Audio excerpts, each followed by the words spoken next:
نے کتابوں میں لکھا ہے کہ اللہ تعالیٰ نے جتنی آسمانی کتابیں نازل کی ان سب میں جو کچھ آیا وہ سب کا سب اللہ نے قرآن مجید میں سمیٹ دیا۔ وہ تمام معارف، وہ تمام زندگی گزارنے کے اصول جو اللہ نے اپنی ساری کتابوں میں نازل کیے ان کو قرآن میں جمع فرما دی، اور جو کچھ پورے قرآن میں اللہ نے جمع فرمایا اس کو سورہ بقرہ میں جمع فرمایا، اور جو کچھ سورہ بقرہ میں اللہ تعالیٰ نے اتارا اس کو سورہ فاتحہ میں اتار دیا۔ سورہ فاتحہ کے کئی نام ہیں۔ فاتحۃ الکتاب یعنی باب الکتاب، کتاب کا دروازہ، کتاب کو کھولنے والی۔ انگلش میں جیسے پریفیس ہوتا ہے تو یہ پورے قرآن مجید کا نچوڑ ہے، اس کی سمری ہے سورہ فاتحہ۔ اس سورت کو نماز میں پڑھنے کا حکم ہے۔ یہاں تک نبی علیہ السلام نے فرمایا لا صلاۃ الا بفاتحۃ الکتاب کہ سورہ فاتحہ کے بغیر نماز ہی نہیں ہوتی۔ چنانچہ علماء کہتے ہیں کہ اگر نماز میں سورہ فاتحہ پڑھ لی اور کچھ بھی نہیں پڑھا تو نماز ہو جائے گی، اور اگر سورہ فاتحہ نہیں پڑھی باقی سب کچھ پڑھ لیا تو نماز کو لوٹانا ضروری۔ اتنی اہمیت ہے اس کی۔ آخر نماز کی ہر رکعت میں اس کو پڑھنے کا کیوں حکم دیا گیا؟ اس کے اندر راز ہے۔ اس کو سورہ شفا بھی کہتے ہیں۔ صحابہ کرام فرماتے ہیں کہ جب ہمارے ہاں کوئی بیمار ہو جاتا تھا ہم سورہ فاتحہ پڑھ کے اس کو دم کرتے تھے، یا تو اللہ اس کو شفا دیتے تھے یا وہ اللہ کو پیارا ہو جاتا تھا۔ اتنی کثرت کے ساتھ اس کو پڑھ کے پھونکا جاتا تھا۔ عجیب بات ہے کہ اتنی اہم صورت ہے اور اتنی کثرت سے ہم پڑھتے ہیں لیکن ہمیں اس کے مضامین کا احاطہ نہیں ہے۔ ابھی اگر کسی سے پوچھا جائے کہ آپ بتاؤ کہ سورہ فاتحہ پورے قرآن کا کیسے خلاصہ ہے تو پتہ نہیں ہوگا۔ اس لیے آج کے جمعہ میں اسی مضمون کو کھولنے کا ارادہ کیا۔ دیکھیں قرآن مجید میں مختلف مضامین وارد ہوئے ہیں۔ مثال کے طور پہ اللہ رب العزت کی عظمت بیان ہوئی ہے، اللہ کی شان کبریائی بیان ہوئی ہے، اللہ تعالیٰ کی صفات کا تذکرہ، اللہ کی شان کا تذکرہ۔ تو جہاں بھی قرآن مجید میں یہ تذکرہ ہوا اس کو الحمد نے سمیٹ لیا۔ سورہ فاتحہ کا جو پہلا لفظ ہے نا الحمد، الحمدللہ، سب تعریفیں اللہ کے لیے ہیں۔ اب ان دو لفظوں نے ان تمام مضامین کا احاطہ کر لیا جو اللہ کی عظمت، اس کی صفات، اس کی کبریائی سے متعلق ہیں۔ سچی بات یہ ہے کہ حمد کا حقدار اللہ ہی ہے۔ دنیا میں جو بندہ جس کسی کی تعریف کرتا ہے حقیقت میں وہ اللہ کی تعریف کر رہا ہوتا۔ خاوند بیوی کی تعریف کرے اس نے اللہ کی تعریف کی جس نے اس کو بنایا، بیوی خاوند کے اچھے اخلاق کی تعریف کرے اس نے اللہ کی تعریف کی جس نے خاوند کو بنایا۔ ہم آسمان کی تعریف کریں، زمین کی کریں، سمندر کی کریں، درختوں کی کریں، پھولوں کی کریں، پھلوں کی کریں، وہ ان کے پیدا کرنے والے پروردگار ہی کی اصل میں تعریف ہے۔ تو تعریف اللہ تعالیٰ ہی کو سجتی ہے، اس لیے الحمدللہ ان دو لفظوں نے اللہ رب العزت کی عظمت کے مضامین کو سمیٹ لیا۔ پھر آگے رب کا لفظ ہے۔ رب کا معنی ہوتا ہے آقا، مولا، کسی کو تربیت دینے والا، پالنے والا، اس کو رب کہتے ہیں۔ یہ رب کا لفظ اللہ تعالیٰ کے لیے خاص استعمال ہوتا ہے۔ اللہ تعالیٰ ہم سب کا رب ہے، نبی علیہ السلام کا بھی رب اللہ ہے، اور اس رب کے مضمون کے اندر بہت گہرائی ہے۔ یہ ایسا وعدہ ہے کہ اللہ نے انسانوں کو دنیا میں بھیجنے سے پہلے ان سے لیا۔ حدیث پاک میں آتا ہے کہ اللہ تعالیٰ نے عالم ارواح میں سب انسانوں کو پیدا کیا، ان کی شکلیں انسانوں والی تھیں مگر ان کے جسم چھوٹے تھے، جیسے چیونٹی چھوٹی سی ہوتی ہے اس طرح چھوٹے چھوٹے انسان تھے۔ پھر اللہ تعالیٰ نے ان سے پوچھا الستو بربکم، کیا میں تمہارا پروردگار نہیں ہوں؟ تو نبی علیہ السلام نے سب سے پہلے جواب دیا قالوا بلا، اے اللہ آپ ہی ہمارے رب ہیں۔ پھر آپ صلی اللہ علیہ وسلم سے جواب سننے کے بعد سارے انسانوں نے اللہ کی ربوبیت کا اقرار کیا۔ اب یہ میثاق ہے، یہ ایک وعدہ ہے جو مخلوق نے اپنے اللہ سے کیا۔ تو اللہ تعالیٰ نے مخلوق کو دنیا میں بھیجا،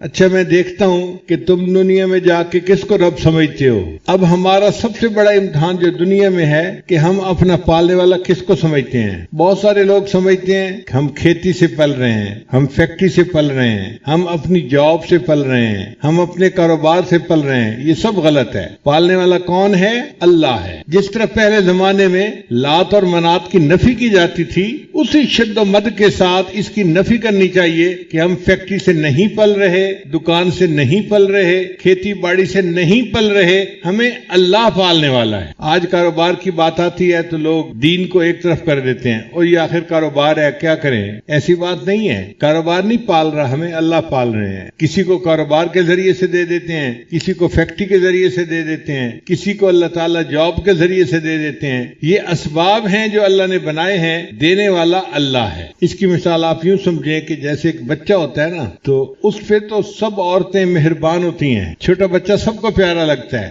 ذرا روتا ہے تو ہر عورت اس کو گود میں لینے کی کوشش کرتی ہے، مگر اس بچے کا تعلق اپنی ماں کے ساتھ خاص ہوتا ہے، اس لیے کہ ماں اس کی مربیہ ہوتی ہے، اس کی پالنے والی ہوتی ہے، اس کی ذمہ دار ہوتی ہے۔ اور بچہ اماں کا نام پکارتا ہے تو ماں ہل جاتی ہے، تھکی ہوئی ہو، نیند میں ہو، جو مرضی ہو، فوراً اٹھ کے بچے کی طرف بھاگتی ہے، میرا بیٹا کیوں مجھے پکار رہا ہے، اپنے بچے کی بات کا جواب دیتی ہے، اس کی ضرورت کو پورا کرتی ہے۔ اب چونکہ ہمارے رب اللہ ہے، اس لیے اللہ تعالیٰ نے ہمیں یہ بتلا دیا کہ تم نے کچھ مانگنا ہو تو مجھ سے مانگو۔ اس لیے قرآن مجید کی اکثر دعائیں آپ اگر دیکھیں تو رب کے لفظ سے شروع ہوتی ہیں، ربنا آتنا فی الدنیا حسنہ، ربنا لا تزغ قلوبنا بعد اذ ہدیتنا، ربنا اغفر لنا ذنوبنا واسرافنا فی امرنا۔ تو رب کے لفظ سے دعائیں مانگنی سکھائی گئی، کیوں کہ جب بندہ یا رب یا رب یا رب کہتا ہے تو اس کی مثال ایسے ہی ہے جیسے کوئی بچہ امی امی امی کہہ رہا ہوتا ہے۔ اچھا یہ بتائیے کہ بچے کی ماں کا نام ہے فاطمہ اور بچہ کہتا ہے فاطمہ فاطمہ فاطمہ، ماں کے دل میں محبت کا وہ جذبہ نہیں اٹھے گا، لیکن اماں کہنے سے ماں کا دل ہل جائے گا، میرے بیٹے نے مجھے پکارا ہے۔ اسی طرح ہم جب رب کہتے ہیں تو اللہ تعالیٰ کی رحمت جوش میں آ جاتی ہے، میرے بندے تجھے پالنے کی ذمہ داری میری ہے، تو مجھے پکارتا ہے، میں تیری ضرورتوں کو پورا کر دوں گا۔ اب پوری زندگی ہم نے یہ یقین بنانا ہے کہ ہمارا رب اللہ ہے، اسباب سے نظر ہٹا کے مسبب الاسباب کی طرف لے جانی ہے، مخلوق سے نظر ہٹا کے اللہ کی طرف لے جانی ہے۔ اور وہ اللہ صرف ہمارا رب نہیں ہے، رب العالمین، وہ جہانوں کا پروردگار ہے، جتنی مخلوق ہے، جہاں بھی ہے، کہیں بھی ہے، ان سب کا رب اللہ ہے۔ اسی رب کا یقین بنانے کے لیے اہل اللہ کی صحبت اختیار کی جاتی ہے اور اسی کے لیے جماعت میں نکلا جاتا ہے۔ دعوت و تبلیغ میں نکل کے کون سا یقین بناتے ہیں؟ اللہ کے رب ہونے کا یقین بنانا ہوتا کہ یہ یقین دل میں بیٹھ جائے اور بندہ اللہ کو اپنا رب سمجھنے لگ جائے۔ اور اگر زندگی میں یہ یقین بن گیا تو آپ دیکھیے کہ مرنے کے بعد سب سے پہلے یہی سوال پوچھا جائے گا۔ حدیث پاک میں آتا ہے کہ جب مردے کو دفن کیا جاتا ہے تو قبر میں دو فرشتے اس سے سوال پوچھنے آتے ہیں۔ وہ کون سا سوال پوچھتے ہیں؟ من ربکم، تمہارا رب کون ہے؟ بھئی بتاؤ تم نے دنیا میں کیا یقین بنایا، کیا سیکھ کے آئے، دنیا میں کیا سبق پڑھ کے آئے؟ من ربکم، تمہارا رب کون ہے؟ اب جس نے یقین نہیں بنایا ہوگا وہ کہے گا ہے ہاتھ اللہ ادری، مجھے نہیں پتا میرا رب کون ہے۔ اور جس نے دین پر محنت کی ہوگی اور اپنے رب کے ساتھ یقین کو مضبوط کیا ہوگا وہ کہے گا اللہ میرا رب ہے، تو وہ کامیاب ہو جائے گا۔ پھر قیامت کے دن بھی ہمیں اپنے رب کے سامنے کھڑا ہونا پڑے گا، یوم یقوم الناس لرب العالمین۔ قیامت کے دن ہم کس کے سامنے کھڑے ہوں گے؟ اپنے رب کے سامنے کھڑے ہوں گے، اور جنت میں جائیں گے تو اللہ ہمیں لے جائے گا۔ وسیق الذین اتقوا ربهم الی الجنۃ زمرا۔ دیکھیں جو متقی لوگ ہوں گے ان کو رب جنت میں لے کے جائے گا، ہر جگہ پر رب کا تذکرہ، رب کا تذکرہ۔ آپ قرآن مجید پڑھیں، آپ کو ہر صفحے پہ، ہر دوسرے صفحے پہ، ہر دوسری چوتھی آیت کے بعد رب کا لفظ ملے گا، اتنا کثرت سے یہ لفظ استعمال ہوا ہے۔ تو الحمدللہ نے اللہ تعالیٰ کی عظمت اور کبریائی کے مضمون کو سمیٹ لیا، اور رب کے لفظ نے اللہ تعالیٰ کی ربوبیت کے مضمون کو سمیٹ لیا۔ اچھا یہ رب کا لفظ مخلوق کے لیے بھی استعمال کر لیا جاتا ہے، آقا مولا کے نام پہ، جیسے حضرت یوسف علیہ السلام نے فرمایا تھا وَاذْكُرْنِي عِنْدَ رَبِّكَ، اپنے آقا کے سامنے میرا بھی تذکرہ کرنا۔ اور ایک مرتبہ فرمایا اِنَّهُ رَبِّي أَحْسَنَ مَثْوَايَ، یہاں ربی کا لفظ جو انہوں نے کہا تو یہ مخلوق کے لیے تھا، تو سوال پیدا ہوتا ہے کہ یہ رب مخلوق کے لیے کیوں استعمال کیا؟ تو علماء نے جواب دیا ہے کہ سمجھانے کے طور پر، چونکہ ماں باپ بچے کو پالتے ہیں اس لیے ان کو کہا کہ یہ مربی ہے، کما ربیانی صغیرہ، اصل پالنے والا اللہ ہے، لیکن چونکہ یہ ظاہری سبب بن رہے ہیں ان کے لیے بھی لفظ استعمال کر دیا گیا۔ اب اللہ کی جو ربوبیت ہے وہ راحمانہ بھی ہو سکتی ہے، قاہرانہ بھی ہو سکتی ہے۔ بچے کو پیار سے بھی پالا جا سکتا ہے اور مار کے بھی پالا جا سکتا ہے، بچہ بڑا بن جائے گا۔ بعض بچوں کو ماں باپ نے بہت شفقت دی ہوتی ہے اور بعض پہ بہت سختی کی ہوتی ہے، بچے پل جاتے ہیں۔ تو اب سوال یہ پیدا ہوتا ہے کہ اللہ تعالیٰ کی ربوبیت جو ہے مخلوق کے ساتھ کیسی ہے؟ آگے فرما دیا الرحمن الرحیم، وہ رحمت کی ربوبیت ہے، اللہ مہربان ہے اپنی مخلوق کے اوپر۔ الرحمن اور الرحیم اس کے 4 نقطے ہیں۔ رحمان کہتے ہیں وہ ذات کہ جس کی رحمت دنیا میں عام ہو سب کے اوپر، اور رحیم کہتے ہیں کہ جس کی رحمت ایمان والوں کے لیے آخرت میں خاص ہو۔ دوسرا نقطہ، رحمان کہتے ہیں اس کو جو ہر چیز دیتا ہو، چھوٹی چھوٹی بڑی، اور رحیم کہتے ہیں کہ جو بڑی بڑی چیزیں بھی بندوں کو دیتا ہو، پھر رحمان کہتے ہیں جو اپنے اور پرائے سب کو دیتا ہو، اور رحیم کہتے ہیں کہ جو اپنوں کے لیے خاص مہربان ہو۔ تو رحمان اور رحیم کے اپنے اپنے انداز ہیں۔ وَكَانَ بِالْمُؤْمِنِينَ رَحِيمًا، اور اللہ تعالیٰ ایمان والوں کے لیے خاص رحمان رحیم ہوگا قیامت کے دن۔ اور ایک چوتھا فرق یہ ہے کہ رحمان کا لفظ اللہ کے لیے استعمال ہوتا ہے، مخلوق کے لیے استعمال نہیں ہو سکتا۔ رحیم کا لفظ اللہ کے لیے بھی استعمال ہو سکتا ہے، مخلوق کے لیے بھی استعمال ہو سکتا ہے۔ اس لیے اللہ تعالیٰ نے اپنے حبیب صلی اللہ علیہ وسلم کو رحیم کہا، بالمؤمنین رؤوف الرحیم۔ تو مخلوق کے لیے رحیم کا لفظ استعمال ہو سکتا ہے، رحمان کا لفظ استعمال نہیں ہو سکتا۔ مگر رحمان اور رحیم دونوں صفات کس کی ہیں؟ اللہ رب العزت کی ہیں۔ تو اللہ کی عظمت و کبریائی کے مضمون کو الحمدللہ نے سمیٹا۔ اللہ تعالیٰ کی جو ربوبیت کا مسئلہ ہے اس کو رب کے لفظ نے سمیٹ لیا، اور اللہ تعالیٰ کی جو صفات ہیں رحمت کی ان کو الرحمن الرحیم نے سمیٹ لیا۔ پھر قرآن مجید میں قیامت کے دن کا تذکرہ ہوگا تو فرمایا مالک یوم الدین، اللہ تعالیٰ قیامت کے دن کا مالک ہے۔ ایک ہوتا ہے منصف، انصاف کرنے والا جج، وہ جج قانون کا پابند ہوتا ہے، کسی کی فیور کرنا چاہے فیور نہیں کر سکتا، او جی میں قانون کا پابند تھا، میری مجبوری تھی، مجھے تو فیصلہ قانون کے مطابق کرنا تھا۔ لیکن جو مالک ہوتا ہے اس کا اختیار ہوتا ہے، وہ جس کو بخشنا چاہے بخش دے، جس کو معاف کرنا چاہے معاف کر دے۔ تو اللہ تعالیٰ قیامت کے دن کے مالک ہوں گے، جس کو اللہ تعالیٰ معاف کرنا چاہیں گے اللہ اس کو معاف کر دیں گے، کوئی پوچھنے والا نہیں ہوگا کہ جی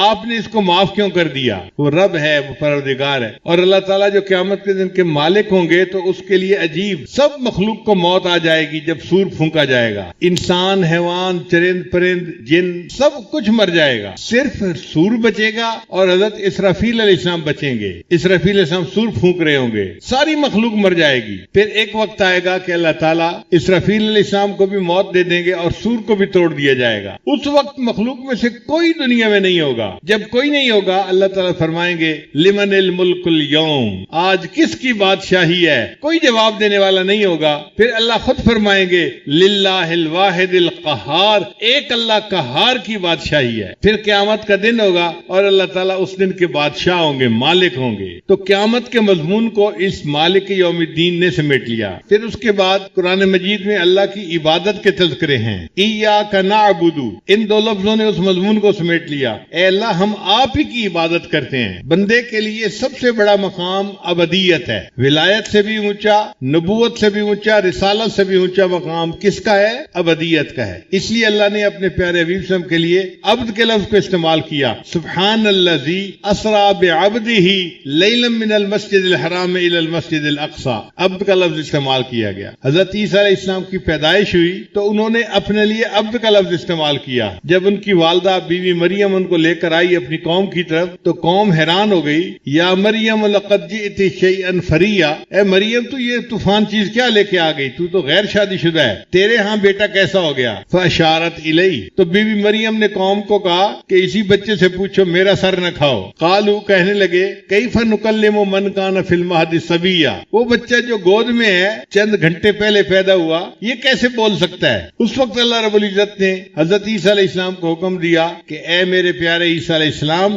آپ بولیے اور اپنی والدہ کی پاک دامنی کی گواہی دیجیے۔ تو حضرت عیسیٰ علیہ السلام نے کلام شروع کیا، قال انی عبد اللہ، میں اللہ کا بندہ ہوں، آتانی الکتاب وجعلنی نبیا، مجھے اللہ نے کتاب دی ہے اور نبی بنا کر بھیجا ہے۔ تو دیکھو حضرت عیسیٰ علیہ السلام نے بھی عبدیت کا اظہار کیا۔ تو بندے کے لیے عبدیت سب سے اونچا مقام ہے، اسی لیے جب بھی ہم مانگیں اللہ سے تو اللہ کی بندگی مانگے، اے اللہ ہمیں اپنا بندہ بنا لیجئے۔ ہمارے لیے سب سے بڑا اعزاز یہ ہے ہم آپ کے بندے بن جائیں۔ حضرت علی اللہ فرمایا کرتے تھے اے اللہ میرے لیے یہی عزت کافی ہے کہ تو میرا پروردگار ہے، میرے لیے یہی عزت کافی ہے کہ تو میرا پروردگار ہے، اور میرے لیے یہی فخر کافی ہے کہ میں تیرا بندہ ہوں۔ اے اللہ ہم آپ کے بندے ہیں، ہمارے لیے اس سے بڑے فخر کی بات کیا ہو سکتی ہے؟ تو ایاک نعبد نے عبدیت کے مضمون کو سمیٹ لیا، و ایاک نستعین، اور اے اللہ ہم آپ ہی سے مدد مانگتے ہیں، چونکہ آپ کی عبادت کرتے ہیں،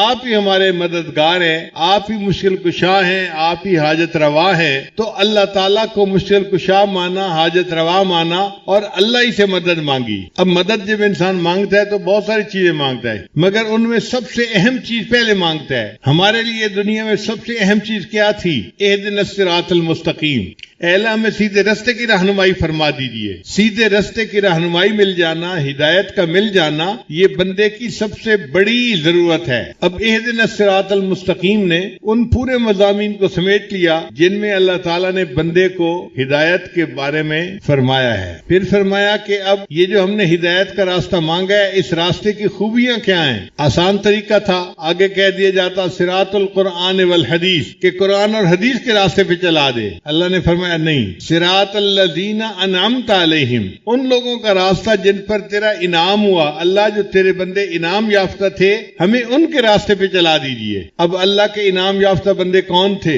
قرآن مجید نے اس کی تفصیل بیان کر دی. انعم اللہ علیہم من النبیین والصدیقین والشہداء والصالحین وحسن اولئک رفیقا. 4 طرح کے لوگ ہوتے ہیں جو انعام یافتہ ہیں: انبیاء، صدیقین، شہداء اور صالحین، نیک بندے. تو 4 کی بات مانو، ان 4 کی بات مانو گے تو تم سیدھے رستے پر رہو گے. اور فرمایا کہ 4 کی بات مانو گے تو سیدھے رستے پر رہو گے، اور اگر 4 کی بات مانو گے دوسرے 4 کی تو تم گمراہ ہو جاؤ گے. وہ کون سے 4 ہیں جن کی بات نہیں مانی؟ فرمایا غیر المغضوب علیہم ولا الضالین. اس میں بھی 4 قوموں کا تذکرہ کیا: یہود، نصارہ، ملحدین اور مشرکین. یہ 4 قومیں ہیں، تم نے ان کی بات نہیں ماننی. تو 4 کی ماننی ہے، سیدھا رستہ رہے گا، اور 4 کی نہیں ماننی ورنہ ہم بھٹک جائیں گے. جن کی نہیں ماننی وہ کون 4 ہیں؟ یہود، نصارہ، ملحدین، مشرکین. ان 4 کی نہیں ماننی. اگر ان کی 4 کی نہیں مانیں گے تو ہم سیدھے رستے پر رہیں گے. اس پر آمین کہلوایا اور نماز کی ہر رکعت میں سورہ فاتحہ کو پڑھنے کا حکم عطا فرمایا. اس لیے سورہ فاتحہ کے مضامین کو اگر آپ جمع کریں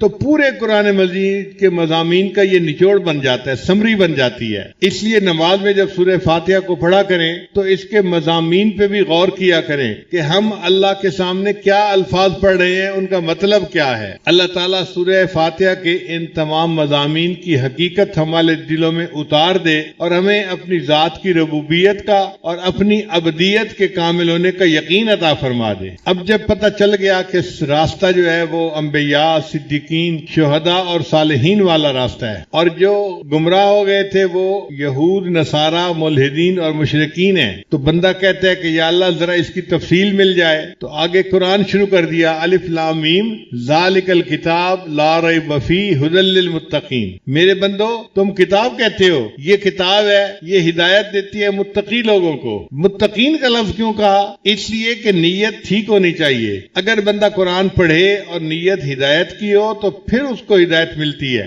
اگر نیت میں کوتاہی ہو تو انسان قرآن پڑھ کے بھی کئی دفعہ گمراہ ہو جاتا ہے. چنانچہ ہم نے دیکھا ہے یہود و نصارہ اپنی یونیورسٹیوں میں پی ایچ ڈی کرواتے ہیں. یہود و نصارہ پی ایچ ڈی کروا رہے ہوتے ہیں اسلامیات کے مضمون میں. وہ وہاں مسلمان لڑکوں کو قرآن پڑھا کے گمراہ کر دیتے ہیں. تو قرآن مجید کو پڑھے، نیت ٹھیک ہو، ہدایت کی نیت ہو، پھر ہدایت ملتی ہے. اس لیے فرمایا ھدی للمتقین، یہ ہدایت دیتی ہے متقی ہو. اب آگے تفصیل کے متقی لوگ کون ہوتے ہیں؟ متقی لوگ وہ ہوتے ہیں الذین یؤمنون بالغیب، جن جو غیب کے اوپر ایمان لاتے ہیں، بن دیکھے اللہ کو مانتے ہیں، بن دیکھے آخرت کو مانتے ہیں. جو نبی علیہ السلام شریعت لے کر آئے انہوں نے بن دیکھے اس کو مان لیا. یہ ایمان بالغیب ہے. اس لیے ایمان بالغیب کی اللہ کے ہاں بڑی قدر ہے. موت کے وقت جب بندہ اپنی آنکھوں سے ملک الموت کو دیکھ لیتا ہے اور سمجھ لیتا ہے کہ اب میرے جانے کا وقت آ گیا، اس وقت اگر یہ ایمان قبول کرے تو اس کا ایمان قبول نہیں ہوتا. فرعون جب بننے لگا تھا تو اس وقت اس نے کہا تھا آمنت بے موسیٰ و ہارون، میں موسیٰ اور ہارون کے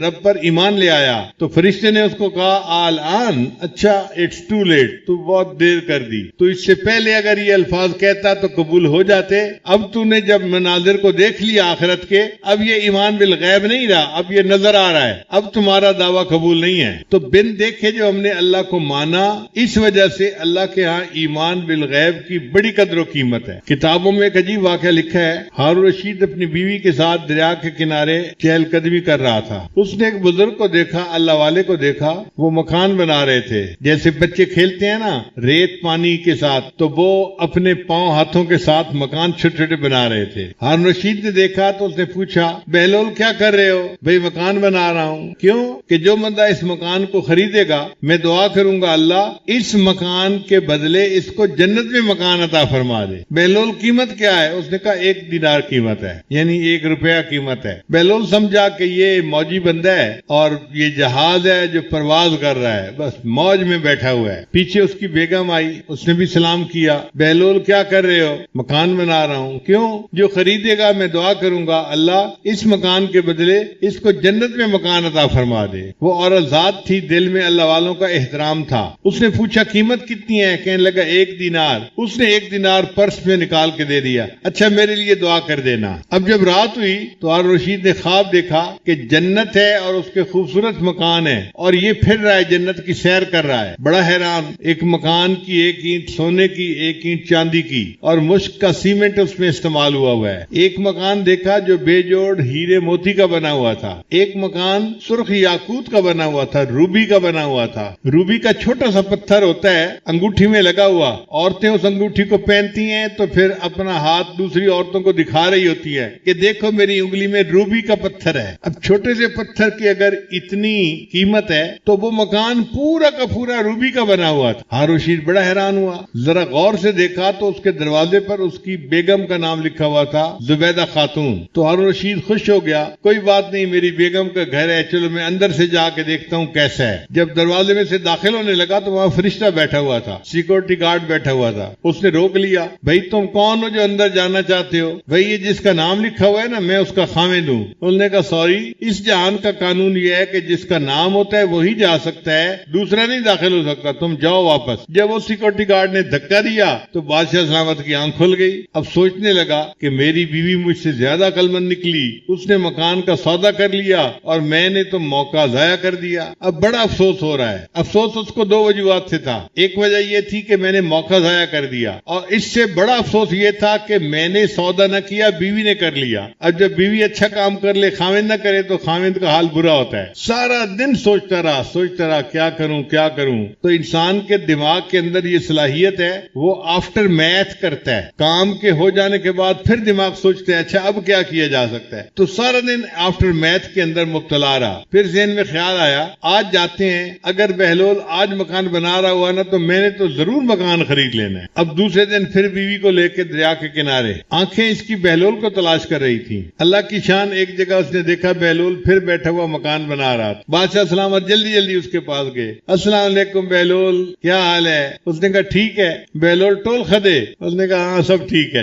کیا کر رہے ہو؟ اس نے کہا مکان بنا رہا ہوں. کیوں بنا رہے ہو؟ اس لیے بنا رہا ہوں کہ جو خریدے گا میں اس کے لیے دعا کروں گا اللہ اس مکان کے بدلے اس کو جنت کا مکان عطا فرما. تو بادشاہ نے کہا بھئی قیمت کتنی ہے؟ اس نے کہا بادشاہ سلامت پوری دنیا کی بادشاہی. ہارون رشید حیران ہو گیا, بہلول کل تو 1 دینار قیمت مانگ رہے تھے اور آج پوری دنیا کی بادشاہی. میں پوری دنیا کا بادشاہ بھی نہیں, اپنی بادشاہی بھی دے دوں تو قیمت ادا نہیں کر سکتا. یہ فرق کیوں ہے؟ اس نے کہا بادشاہ سلامت کل سودا بن دیکھا تھا قیمت تھوڑی تھی, آج سودا دیکھا ہوا ہے اس لیے قیمت زیادہ ہو گئی ہے. تو آج ہم نے بن دیکھے اللہ کو مانا ہے, جنت کی قیمت تھوڑی ہے. موت کے وقت جب آخرت کے مناظر دیکھ لیں گے تب ہم قیمت بھی نہیں ادا کر سکیں گے اور جنت کے حقدار بھی نہیں بن سکیں گے. اس لیے اس ایمان بالغیب کی بڑی قدر کرنی چاہیے, پکا رہنا چاہیے.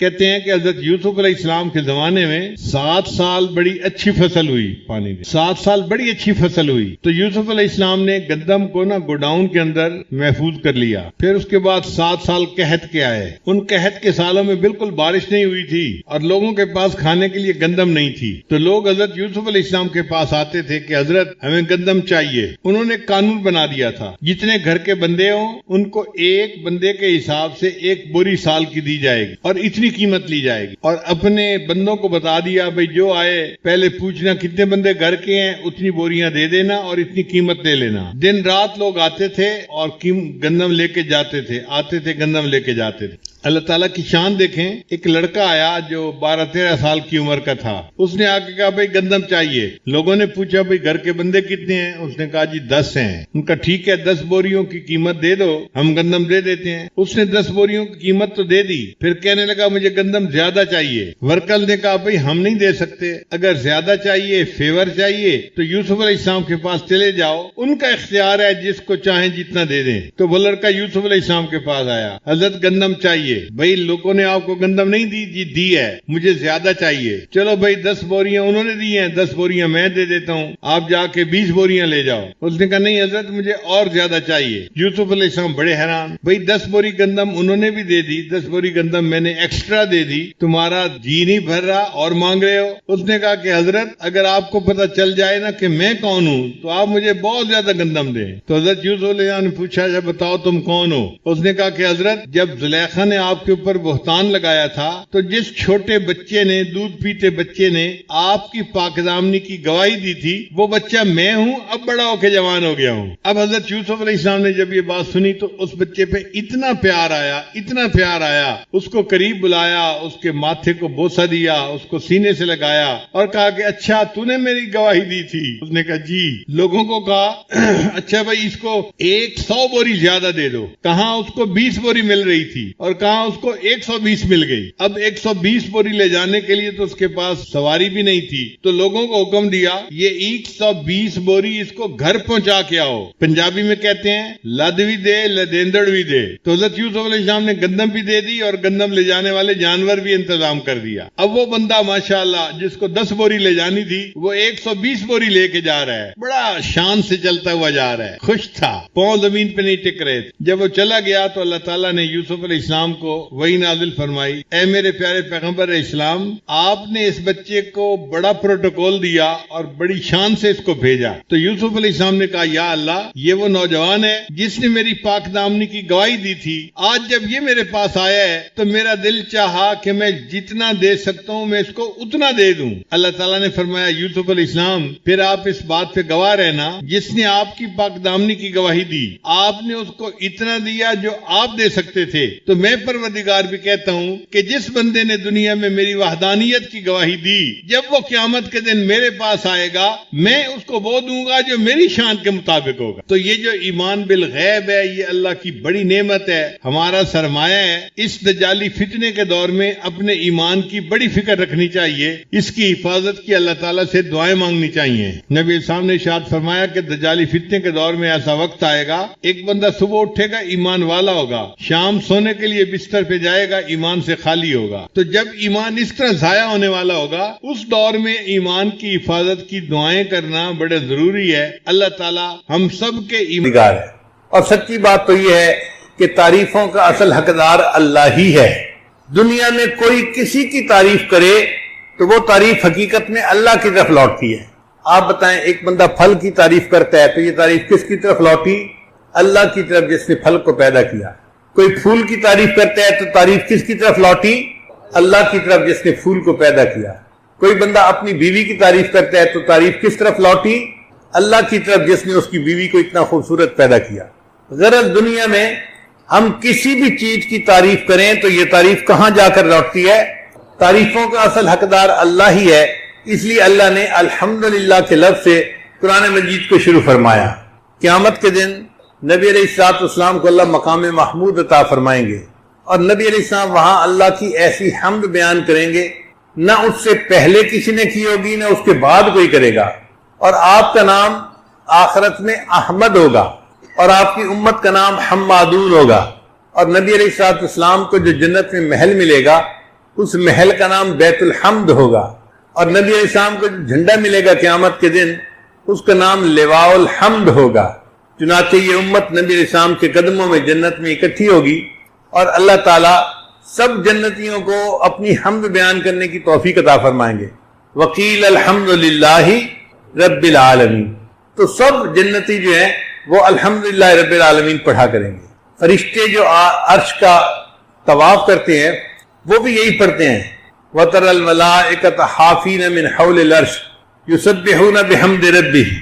تو فرشتے بھی ننگے پاؤں اللہ کے گھر کا طواف کرتے ہیں بیت المعمور کا اور طواف کرنے کے دوران وہ بھی یہی پڑھ لیتے ہیں وقیل الحمدللہ رب العالمین۔ تو دیکھیں اللہ تعالیٰ کی حمد بیان کرنا کتنا ضروری ہے۔ پھر اس کے بعد ہم کہتے ہیں الرحمن الرحیم، اے اللہ آپ رحمان بھی ہیں اور رحیم بھی ہیں۔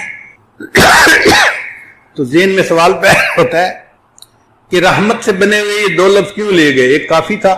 علماء نے جواب دیا کہ یہ دو الگ الگ صفتیں ہوتی ہیں۔ ایک صفت ہوتی ہے آدمی کا امیر ہونا اور دوسری صفت ہوتی ہے آدمی کا سخی ہونا۔ کئی دفعہ آدمی امیر تو ہوتا ہے، کنجوس مکھی چوس ہوتا ہے، خرچ کرنے کی توفیق نہیں ہوتی، تو امیری کس فائدے کی؟ اور کئی دفعہ بندہ سخی تو بڑا ہوتا ہے، پلے کچھ نہیں ہوتا، تو تمہاری سخاوت کس فائدے کی؟ مزہ تب آتا ہے کہ جب امیر بھی بہت ہو اور سخی بھی بہت ہو۔ تو اللہ نے رحمت کے دو نام استعمال فرمائے، الرحمن الرحیم، کہ اللہ وہ ذات ہے جو رحمان بھی ہے اور رحیم بھی ہے۔ رحمان کا مطلب اللہ وہ ذات ہے جس کی رحمت اپنے اور پرائے ہر ایک پہ خرچ ہو رہی ہے۔ دنیا میں ایمان والوں کو نعمتیں کون دیتا ہے اور کافروں کو نعمتیں کون دیتا ہے؟ اولاد کون دیتا ہے؟ صحت کون دیتا ہے؟ رزق کون دیتا ہے؟ تو اللہ کی جو نعمت ہے، رحمت ہے، وہ صرف وفاداروں پہ نہیں، وہ غداروں کو بھی دنیا میں ملتی ہے۔ تو وہ اتنا رحمتیں برسانے والی ذات ہے، اپنے پرائے اور ہر کسی پر دنیا میں اس کی رحمت برس رہی ہے۔ کیا کہنے اس کی سخاوت کے۔ اور الرحیم وہ ذات ہے کہ جس کی خزانے کی رحمتیں بھی بے انتہا ہیں، تو رحمتیں بھی بے انتہا ہیں اور خرچ بھی بے انتہا ہو رہی ہیں۔ الرحمن الرحیم میں یہ دو باتیں کہی گئی۔ پھر آگے کہا گیا مالک یوم الدین، قیامت کے دن کے اللہ تعالیٰ مالک ہیں۔ دیکھیں ایک ہوتا ہے قیامت کے دن کا منصف۔ اگر منصف تک بات ہوتی تو جج کئی مرتبہ فیور کسی کی کرنا چاہے تو نہیں کر سکتے، کہتے ہیں جی قانون رکاوٹ ہے، ہم آپ کی ہیلپ نہیں کر سکتے، ہم قانون کے آگے مجبور ہیں۔ مگر جو مالک ہوتے ہیں اس کو کوئی مجبوری نہیں ہوتی۔ تو اللہ آپ قیامت کے دن کے صرف منصف ہی نہیں، آپ تو قیامت کے دن کے مالک بھی ہیں، جس کو چاہیں گے بغیر کسی علت اور وجہ کے اپنی رحمت سے معاف فرما دیں گے، بلکہ اس کے گناہوں کو آپ نیکیوں میں تبدیل فرما دیں گے، آپ کو کوئی پوچھنے والا نہیں ہے۔ جب یہ باتیں کر لی تو اس کے بعد ایاک نعبد و ایاک نستعین، اللہ ہم آپ کی ہی عبادت کرتے ہیں اور آپ ہی سے مدد مانگتے ہیں۔ یہ جو ہے نا آپ کی ہی عبادت کرنے یہ بڑا ضروری۔ اللہ شرک کو پسند نہیں کرتے، چنانچہ کوئی بندہ یہ نہیں کہہ سکتا اللہ آپ کی بھی عبادت کرتے ہیں اور آپ سے بھی مدد چاہتے ہیں۔ اللہ فرماتے نہیں، مجھے یہ نکتہ گوارا نہیں ہے۔ اچھا ایک بات سنیے، اگر کسی آدمی کو اس کی بیوی یوں کہے میں آپ کی بھی بیوی ہوں، تو کیا خاوند اس کو برداشت کر لے گا؟ وہ کہے گا نہیں، تم یوں کہو میں آپ ہی کی بیوی ہوں، یہ نکتہ مجھے برداشت نہیں ہے۔ ایک انسان ہے، اس کی غیرت اس شرک کو برداشت نہیں کرتی، تو اللہ تعالیٰ ہیں، وہ بھی اس غیرت کی وجہ سے شرک کو برداشت نہیں کرتے۔ فرماتے ہیں میں ہر گناہ کو معاف کر دوں گا، شرک کے گناہ کو کبھی معاف نہیں کروں گا۔ اس لیے فرمایا اے اللہ ہم آپ کی ہی عبادت کرتے ہیں اور آپ ہی سے مدد مانگتے ہیں۔ کون سی مدد مانگتے ہیں؟ اہدنا الصراط المستقیم، اللہ ہمیں سیدھے راستے کی رہنمائی کر دیجیے، کیونکہ دنیا میں ہمیں سیدھے راستے کی رہنمائی کی ہر وقت ضرورت ہے۔ تو آپ دیکھیے کہ سورہ فاتحہ میں کتنے خوبصورت مضامین کو اکٹھا کر دیا گیا۔ ان کو پڑھتے ہوئے بھی انسان حیران ہو رہا ہوتا ہے کہ میں اللہ سے کیسی ہم کلامی کر رہا ہوں۔ اب ذرا غور کیجئے کہ 20 سال کا نوجوان، اس میں تو دنیا کی تمنائیں، خواہشات، شہوتیں اتنی ہوتی ہیں کہ علم کی طلب اس کے اندر بہت کم ہوتی ہے، اور یہ علم کی طلب کے اندر ایسے ڈوبے ہوئے تھے کہ ہر قربانی کے لیے تیار۔ کہتے ہیں میں نے ایک بڑی کشتی کے اوپر سواری کر لی اور مجھے بہت سارا وقت حصہ جو ہے سفر کا وہ سمندر کے ذریعے طے کرنا تھا۔ اللہ کی شان، ہماری کشتی وہ طوفان میں گر گئی، ہائی ٹائیڈ کے اندر گر گئی، اور جب ہائی ٹائیڈ کے اندر کشتی گر جائے تو ایسے لگتا ہے کہ ابھی الٹ جائے گی۔ ہم لوگوں کو بیماری ہو گئی، جو پیٹ میں تھا وہ سب ہم نے کہہ کر دی، طبیعت خراب، کچھ کھانے کو دل نہیں چاہتا، پھر ہمارے پاس پینے کو پانی بھی نہ رہا تو ہم سمندر کا نمکین پانی پیتے تھے۔ پھر ایک وقت آیا کھانے کو بھی کچھ نہ رہا. ہمیں 1.5-2 مہینے وہاں طوفان نے گھیرے رکھا, ہم سفر نہیں کر سکے. اب کپڑے بھی میلے, نان نفقہ بھی ختم, اور سمندر کے اندر ہم اپنی موت کے انتظار میں. مگر اللہ کی شان کہ اللہ رب العزت نے حفاظت کرنی تھی. طوفان ختم ہوا اور ہمارا سفر شروع ہوا, اور ایک وقت آیا کہ ہماری کشتی کنارے لگی. میں نیچے اترا, اپنی گٹھری میں نے اپنے کندھے پر اٹھائی, سر پہ اٹھائی, اور میں نے سفر شروع کیا, اس لیے کہ مجھے کئی 100 میل کا سفر پیدل کرنا تھا. جانا کہاں تھا؟ بغداد جانا تھا, امام احمد بن حنبل رحمت اللہ علیہ سے حدیث پڑھنے کے لیے. یہ ان کے دل کی تمنا تھی. کہتے ہیں کہ میں دن رات پیدل چلتا رہا, سفر کرتا رہا, حتیٰ کہ جب میں نے بغداد شہر کو دیکھا نا آنکھوں کے سامنے, تو میرے جسم نے جواب دے دیا, اتنی تھکن تھی. میں ایک درخت کے نیچے گٹھڑی کو رکھ کر لیٹ گیا اور بہت گہری نیند سو گیا. جب سو کے اٹھا تو میں نے کہا کہ چلو میں شہر جاتا ہوں. تو میں نے راستے میں ایک بندے کو آتے ہوئے دیکھا. میں نے اس بندے کو سلام کر کے پوچھا کہ سناؤ امام احمد بن حنبل کا کیا حال ہے؟ اس نے کہا کیوں پوچھ رہے ہو؟ میں نے کہا میں اتنا دور سے سفر کر کے ان سے علم حاصل کرنے کے لیے آیا ہوں. اس بندے نے ٹھنڈی سانس لی. اے نوجوان, تمہاری یہ خواہش پوری نہیں ہو سکے گی. کیوں؟ اس نے کہا کہ حاکم وقت امام احمد بن حنبل سے کسی وجہ سے ناراض ہو گیا ہے. اس نے ان کو گھر میں نظر بند کر دیا ہے. نہ کوئی بندہ ان سے مل سکتا ہے, نہ وہ کسی بندے سے مل سکتے ہیں. تم تو علم حاصل نہیں کر سکو گے. کہتے ہیں کہ یہ خبر بجلی بن کے گری میرے دل پر. مگر میں چلتا رہا, حتیٰ کہ شہر پہنچ کے ایک سرائے کے اندر میں نے کمرہ کرائے پر لے لیا اور میں وہاں رات کو لیٹ گیا. اگلے دن اٹھا تو میں نے سوچا اتنا بڑا شہر ہے, آخر کہیں تو حدیث کا درس ہوتا ہوگا. تو مجھے پتا چلا کہ عصر کی نماز کے بعد ایک محدث تھے جو استاد المحدثین تھے, یحییٰ ابن معین رحمت اللہ علیہ, جو جرح اور تعدیل کے امام کہے جاتے ہیں. وہ حدیث کا درس دیتے تھے. میں عصر کے بعد وہاں پہنچ گیا. انہوں نے ایک حدیث مبارکہ پڑھائی, پھر بتایا, پھر اس کے بعد کوسچن آنسر کی نشست شروع ہوئی. تو لوگوں نے ان سے روات کے بارے میں سوال پوچھنے شروع کر دیے. فلاں راوی کے بارے میں آپ کیا کہتے ہیں, فلاں راوی کے بارے میں. تو کہنے لگے کہ یحییٰ بن معین رحمت اللہ علیہ وہ جواب دینے لگے. تو میں اٹھا اور میں نے اٹھ کر کہا کہ جی آپ ہشام بن عمار کے بارے میں کیا کہتے ہیں؟ ان کا وہ چادر والے. میں نے کہا ہاں. کہنے لگے اگر ان کی چادر کے نیچے تکبر بھی آ جائے تو بھی ان کی ثقافت میں کوئی فرق نہیں پڑتا. یعنی وہ اتنے ثقہ ہیں, پکے بندے. پھر میں نے دوسرا کوسچن پوچھنا شروع کیا. تو جو قریب والے تھے انہوں نے میرا کرتا پکڑ کے کھینچا. ان کا طالب علم تو اجنبی نظر آتا ہے. یہاں کی مجلس کا یہ دستور ہے کہ ہر بندہ ایک مجلس میں ایک کوسچن پوچھ سکتا ہے. سارے کوسچن ایک ہی پوچھے گا تو باقیوں کی باری کیسے آئے گی؟ بیٹھ جاؤ. کہنے لگے جب انہوں نے کہا بیٹھ جاؤ تو میں نے, مسکین چہرہ تو تھا ہی صحیح, ان کی منت سماجت شروع کر دی. میں نوارد ہوں, مجھے پتہ نہیں تھا. میں نے اصل کوسچن تو اب پوچھنا تھا. میں یہ کوسچن پہلے پوچھتا. لوگوں نے میری فریاد کو دیکھا تو ان کو ترس آ گیا. وہ کہنے لگے اچھا ایک کوسچن اور پوچھ سکتے ہو. کہتے ہیں کہ میں نے یحییٰ بن معین رحمت اللہ علیہ سے ایک کوسچن اور پوچھتا. اور وہ کوسچن کیا تھا؟ میں نے پوچھا کہ مجھے امام احمد بن حنبل کے بارے میں آپ بتائیے کہ آپ کیا کہتے ہیں. میرے سوال کو سن کر یحییٰ بن معین رحمت اللہ علیہ نے سر کو جھکا لیا. مجمع پہ سناٹا چھا گیا, پن ڈراپ سائلنس. لوگ حیران تھے کہ اس بندے نے ایسا کوسچن پوچھ لیا, اس کو نہیں پتا کہ حاکم وقت کے اطاعت میں ہے وہ. تھوڑی دیر خاموشی رہی.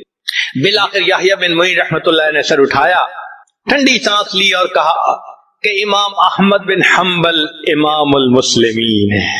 جب انہوں نے یہ الفاظ کہے کہ احمد بن حنبل امام المسلمین ہے تو میں نے دل میں اور پکا ارادہ کر لیا کہ میں نے ان سے حدیث پڑھنی ہے. جب درس ختم ہوا تو میں نے قریب کے ایک آدمی کو کہا کہ مجھے امام احمد بن حنبل کا گھر دکھا دیجئے. اس نے کہا بھائی نہیں, پولیس کو پتہ چل گیا تمہیں بھی سزا ملے گی, مجھے بھی ملے گی. پھر میں نے اس کو کہا کہ بھئی ایسے کرو کہ مجھے ساتھ لے چلو اور امام احمد بن حنبل رحمت اللہ علیہ کے دروازے سے گزرتے ہوئے تم آنکھ کے اشارے سے بتا دینا کہ یہ گھر ہے, پھر میں جانوں میرا کام جانے. اس نے کہا چلو اتنا میں کر دیتا ہوں. تو اس نے مجھے امام احمد بن حنبل کے گھر کا دروازہ دکھا دیا. میں نے راستہ اچھی طرح یاد کر لیا اور میں لوٹ کے اپنے ہوٹل کے کمرے میں آ گیا۔ اب میں رات بھر سوچتا رہا کہ امام احمد بن حنبل سے میں علم حاصل کیسے کر سکتا ہوں۔ مجھے چین نہیں آتا تھا، میرا دل سکون میں نہیں تھا، میں کیسے ان سے علم حاصل نہ کروں، مجھے ہر قیمت پہ علم حاصل کرنا ہے۔ کہنے لگے جب صبح اٹھا تو میرے ذہن میں خیال آیا، میں نے کیا کیا، اپنے ایک گھٹنے کو کپڑے سے باندھ لیا، یعنی جیسے کوئی وونڈ ہوتا ہے تو میں نے اس کے اوپر کپڑا باندھ دیا اور ایک لاٹھی پکڑ لی اور ایک کشکول بھی ہاتھ میں لے لیا اور باہر نکل کے میں نے بھیک مانگنی شروع کر دی۔ اس زمانے میں جو سائل بھیک مانگتا تھا وہ چیزیں نہیں مانگتا تھا، صرف ہاتھ پھیلا کر اتنا کہتا تھا اجرکم علی اللہ، اور اجرکم علی اللہ کہنے پر لوگ سمجھ جاتے تھے کہ اس کو ضرورت ہے، کچھ دے دیتے تھے کچھ نہیں دیتے تھے۔ کہنے لگے کہ میں شہر کی گلیوں میں بھیک مانگتا رہا، کچھ لوگ مجھے سوالیہ نظروں سے دیکھتے کہ چہرے سے تو یہ نوجوان نظر آتا ہے، کیوں بھیک مانگ رہا ہے، اور کچھ ترس کھا کے کچھ دے دیتے۔ میرے لیے بھی یہ ایک عجیب ایمبیرسمنٹ والی کنڈیشن تھی کہ میں بھیک مانگ رہا تھا لوگوں سے اور ان کی طرح طرح کی نظریں میں برداشت کر رہا تھا۔ مگر میں ایسے وقت میں امام احمد بن حنبل رحمۃ اللہ کے دروازے پر گیا کہ جب لوگوں کی چلت پھرت ذرا کم تھی، جیسے دوپہر کے بعد قیلولہ کا وقت ہوتا ہے، لوگ سو جاتے ہیں۔ اس وقت پہنچ کر میں نے بڑے درد سے یہی آواز لگائی، اجرکم علی اللہ، اجرکم علی اللہ۔ میری آواز سن کر امام احمد بن حنبل رحمۃ اللہ علیہ نے بھی سوچا کوئی بڑا ہی محتاج ہے جو میرے دروازے پہ آیا ہے۔ امام صاحب نے دروازہ کھولا، ان کے ہاتھ میں ایک سکہ تھا جو وہ مجھے دینا چاہتے تھے۔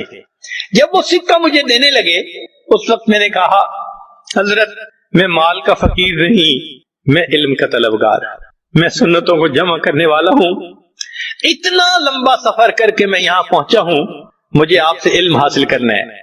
امام صاحب نے کہا میں پڑھا نہیں سکتا، تم میرے گھر آ نہیں سکتے۔ میں نے کہا حضرت میں سارا دن بھیک مانگتا رہوں گا کہ لوگ مجھے بھکاری سمجھیں، مگر اس وقت میں آپ کے دروازے پر آ کر صدا لگاؤں گا، آپ یہی سکہ لے کر دروازہ کھول دینا، اگر کوئی بندہ موجود ہو تو سکہ دے کے چلے جانا، اور اگر بندہ موجود نہ ہو تو کچھ احادیث مجھے سنا دینا۔ امام صاحب اس پہ تیار ہو گئے، کہتے ہیں پورا سال میں بغداد میں بھیک مانگتا تھا، اور پھر ایک وقت میں استاد کے پاس پہنچ کے وہ کبھی چند حدیثیں سنا دیتے اور میں ان کو سنتے ہی یاد کر لیتا تھا۔ اس طرح میں نے ایک سال امام احمد بن حنبل رحمۃ اللہ علیہ سے علم حاصل کیا۔ اللہ کی شان کے ایک سال کے بعد جو وقت کا حاکم تھا وہ فوت ہو گیا، جو نیا حاکم بنا اس کو امام احمد بن حنبل رحمۃ اللہ علیہ سے عقیدت تھی، اس نے نظر بندی بھی ختم کر دی اور مسجد میں دوبارہ درس بھی شروع کروا دیا۔ جب پہلا دن امام صاحب نے درس دینا تھا تو جامع مسجد لوگوں سے کھچا کھچ بھری ہوئی تھی، میں بھی وہاں پہنچا مگر آگے جانے کی جگہ نہیں ملتی تھی۔ بڑی محنت کوشش کے بعد میں ذرا آگے گیا، امام صاحب نے دور سے مجھے دیکھا تو امام صاحب نے فرمایا لوگوں ذرا راستہ دے دو، علم کا صحیح طلبگار تو یہ نوجوان۔ علم کی تاریخ میں ایسے بھی حضرات گزرے کہ جو بھیک آج کے بعد اپنی دعاؤں میں جہاں اور بہت کچھ مانگتے ہیں اللہ سے برکت بھی مانگیں۔ ہمارا مسئلہ اصل میں برکت نہ ہونا ہے۔ جب برکت آ جائے گی آپ دیکھیں سکون بھی ہوگا، اولاد بھی تابع دار ہوگی، بیوی بھی فرما بردار ہوگی، گھر کے اندر محبتیں بھی ہوں گی، الفتیں بھی ہوں گی، ہمارے سارے مسئلے آٹومیٹکلی حل ہو جائیں گے، ہر چیز ان آرڈر آ جائے گی۔ اعمال سے تو برکت بڑھتی ہے اور کچھ اعمال سے برکت گھٹتی بھی ہے، وہ بھی پتہ ہونا چاہیے۔ یہ نہ ہو کہ وہ عمل کرتے پھریں جو برکت ختم کر دیتے ہیں۔ تو برکت گھٹتی کس سے ہے؟ نمبر ایک بدنیتی سے گھٹتی۔ جو بدنیت انسان ہوگا نا اس کی زندگی میں برکت نہیں ہوگی، برکت نہیں ہوگی اس کی زندگی۔ کئی ہوتے ہیں نا نیت کے کھوٹے، برا سوچنا، نیگیٹو تھنکنگ، بیوی کے بارے میں بھی نیگیٹو تھنکنگ، ماں باپ کے بارے میں بھی، دوستوں کے بارے میں بھی، دفتر میں کام کرتے ہیں وہاں نیگیٹو تھنکنگ۔ جو نیگیٹو تھنکنگ والا بندہ ہوگا نا اس کی زندگی میں کبھی برکت نہیں۔ اللہ اکبر کبیرہ۔ ایک شعر یاد آ رہا ہے پنجابی کا، آپ حضرات کو یہ عاجز آپ حضرات کو شعر سناتے ہیں، اس کا ترجمہ بھی ساتھ کر دے گا۔ ہمارے یہاں ایک بزرگ گزرے ہیں سلطان العارفین باہو سلطان رحمت اللہ علیہ، ان کے پنجابی کا کلام بہت معروف ہے. فرماتے ہیں یہ ناتیاں دھوتیاں رب ملدا تے ملدا کمبیاں مچھیاں نو. اگر نہانے دھونے سے خدا ملتا تو مچھلیوں کو اور کچھووں کو خدا مل جاتا، ہر وقت ہی نہاتے دھوتے رہتے ہیں. یہ سر منایا رب ملدا تے ملدا بھیڑاں سسیاں نو. اگر سر منڈانے سے رب ملتا تو ایک بھیڑ کی قسم ہے، سر پہ بال نہیں ہوتے، باقی پورے جسم پہ ہوتے ہیں، تو اس کا تو سر ویسے ہی منڈا ہوا ہوتا ہے، اس کو خدا مل جاتا. یہ ذکر کیتے ہیں رب ملدا تے ملدا کال کڑیچیاں نو. ایک پرندہ ہوتا ہے کالا سا، وہ شام کو لٹک جاتا ہے کہیں اور ساری رات آواز نکالتا رہتا ہے، تو کہتے ہیں وہ تو ساری رات ذکر کرتا ہے، اس کو خدا مل جاتا. یہ جتیاں ستیاں رب ملدا تے ملدا دانداں کھسیاں نو. پاک دامنی سے خدا ملتا تو جو خسی بیل ہوتا ہے وہ تو مادہ کی طرف آنکھ اٹھا کے بھی نہیں دیکھتا، اس کو بھی خدا مل جاتا. تو یہ باتیں کر کے فرماتے ہیں یہ ناتیاں دھوتے ہیں رب ملدا تے ملدا کمبیاں مچھیاں نو. یہ سر منایا رب ملدا تے ملدا بھیڑاں سسیاں نو. ذکر کیتے ہیں رب ملدا تے ملدا کال کڑیچیاں نو. اور جتیاں ستیاں رب ملدا تے ملدا دانداں کھسیاں نو. اور آخر پر فرماتے ہیں رب ملدا تے ملدا نیتاں اچھیاں نو. اللہ اگر ملتا ہے تو اللہ اچھی نیت والوں کو ملا کرتا.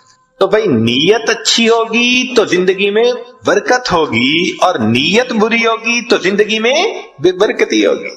کتنے لوگ ہیں شرکت کا کام کرتے